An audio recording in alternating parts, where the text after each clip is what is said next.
नमस्कार मित्रों, कैसे हैं आप सब। कलर थेरेपी के माध्यम से आपने कई बीमारियों का ट्रीटमेंट देखा। यदि किसी को लगातार छींक आ रही है, छींकते छींकते नाक आंख सब लाल हो रही है, ऐसे में रेड कलर ही आपकी हेल्प करेगा। रेड कलर की हेल्प से हम छींक को रोक सकते हैं। कैसे, आइए जानते हैं। इसके लिए हमें रेड कलर ही लेना है।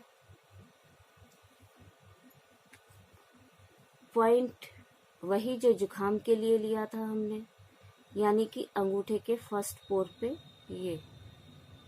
यहाँ पे हमें एक रेड कलर की डॉट रखनी है।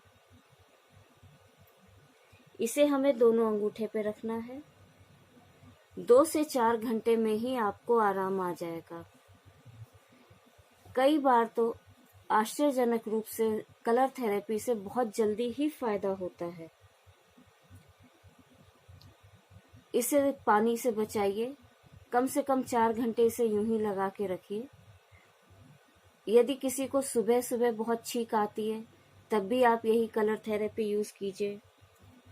हाँ, एक बात और, ये ट्रीटमेंट दिखने में जितने आसान हैं, लेकिन उतने ही इफेक्टिव भी हैं। तो फिर इस आसान से दिखने वाले ट्रीटमेंट को सिर्फ अपने तक सीमित मत रखिए, इसे अपने नियर एंड डियर में भी शेयर कीजिए, जिससे उनको भी फायदा हो। इसलिए इसे लाइक भी कीजिए, शेयर कीजिए और सब्सक्राइब भी कीजिए। धन्यवाद।